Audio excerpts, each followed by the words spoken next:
Avant de s'aventurer dans la création de notre carte de visite sous Adobe InDesign CC 2019, il est important de découvrir l'interface pour les personnes qui ouvrent le logiciel pour la première fois. Alors c'est presque la même chose que ce qu'on a vu pour Photoshop CC.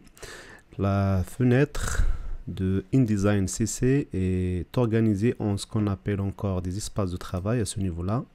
Il y a l'espace de travail avancé, impression et épreuvage, les indispensables comme on a vu sous Photoshop. En fait, je retourne vers avancé. En fait, un espace de travail, je répète, ce n'est qu'une organisation et un affichage de fenêtres.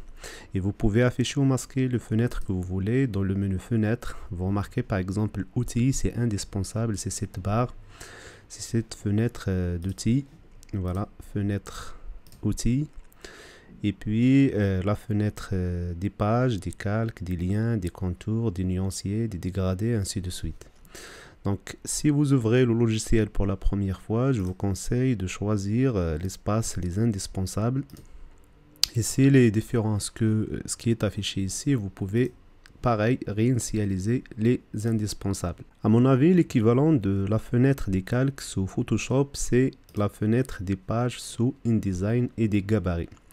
Donc on va s'intéresser dans un premier temps à expliquer cette fenêtre des pages. Alors là c'est la page 1 et je peux à partir de là créer une nouvelle page 2, page 3, page 4, ainsi de suite. À la page, vous remarquez le petit A veut dire le gabarit A. Donc il y a deux gabarits, donc ils sont séparés par ce trait. Il y a le gabarit A et le gabarit sans nom, donc le gabarit vierge. Pour appliquer un gabarit, par exemple le 100, pour l'appliquer à la première, s'il s'agit de la page de garde de votre document, vous n'avez qu'à glisser le gabarit 100 vers la page désirée. Donc voilà, le gabarit 100 est appliqué à la page 1, tandis que pour la page 2, 3 et 4, le gabarit A est appliqué.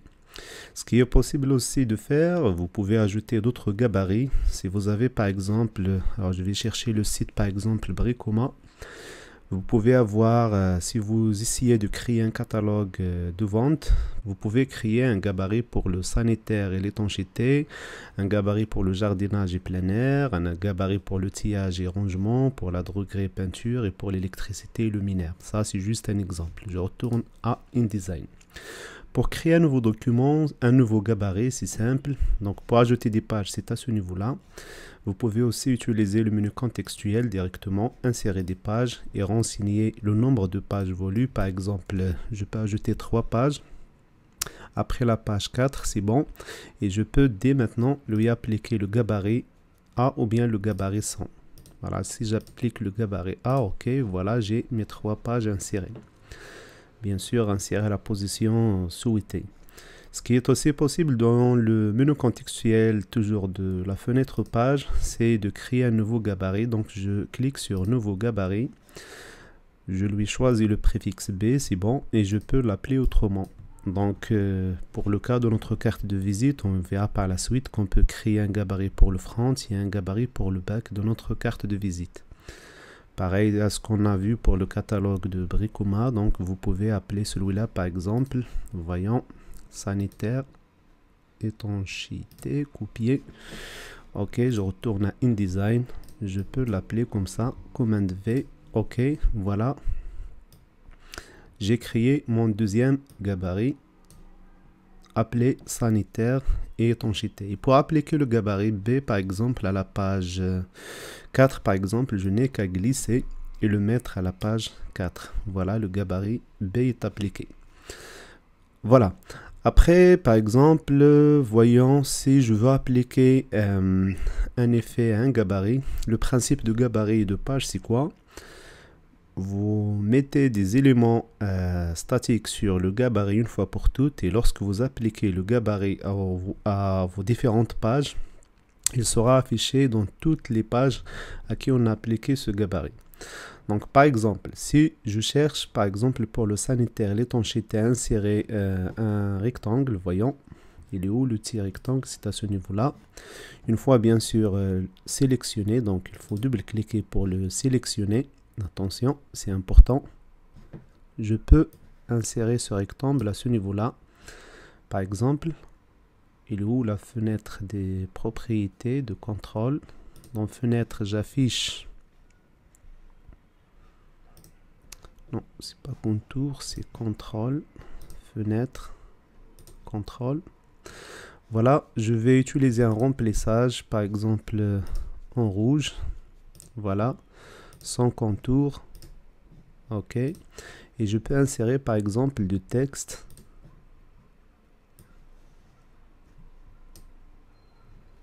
Commande V. Ça existe déjà dans mon presse-papier.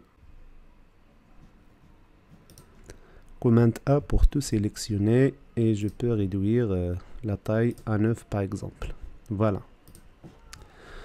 Alors vous remarquez déjà l'effet, puisque le gabarit B est appliqué à la page 4, vous remarquez ce que j'ai cisé est affiché dans la page 4. Pareil, si je glisse le gabarit B vers la page 6 par exemple, on verra le même résultat. Si je fais double-clic, voilà, ça marche.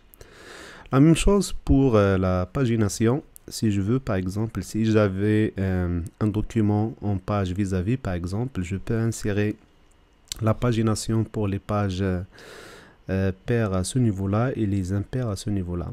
Donc, c'est ce que je vais faire tout de suite. Je vais insérer un rectangle encore une fois, mais tout d'abord, je choisis le gabarit, le petit rectangle, je dessine, OK, sans contour, une autre couleur de remplissage, l'outil texte, je dessine. Après, je peux réduire encore la taille à 10. OK. Et dans le texte, je peux insérer un caractère spécial, marque numéro de la page active. Vous remarquez que le B est affiché, mais lorsque je passe à l'aperçu page, le B va se transformer en numéro incrémenté de la page en cours. Voilà, si je fais maintenant double-clic sur la page 4, par exemple, j'ai la page 4 et sur la page 6, j'ai le numéro 6.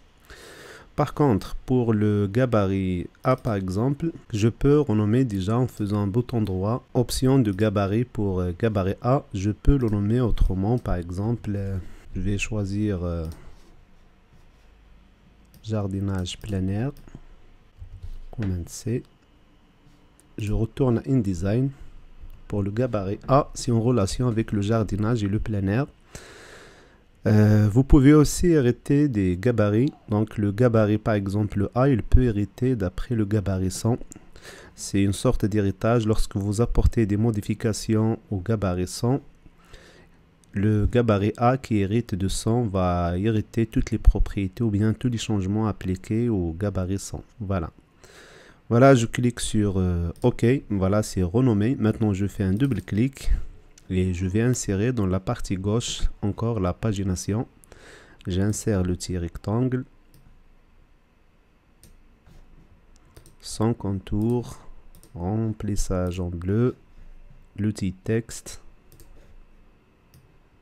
Je dessine. Dans le menu texte, je réduis la taille déjà, 10.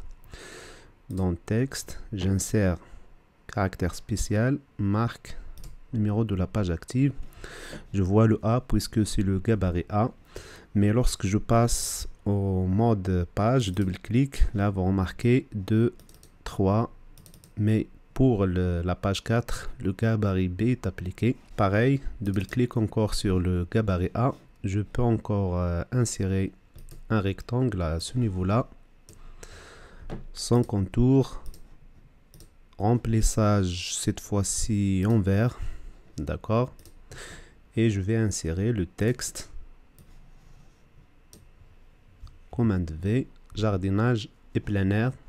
Maintenant, vous remarquez que le gabarit A de jardinage et plein air avec une pagination à gauche est appliqué à la page 2, tandis que la page 4, le gabarit sanitaire et étanchéité est appliqué avec une pagination dans la partie droite. Voilà, c'est ça le principe des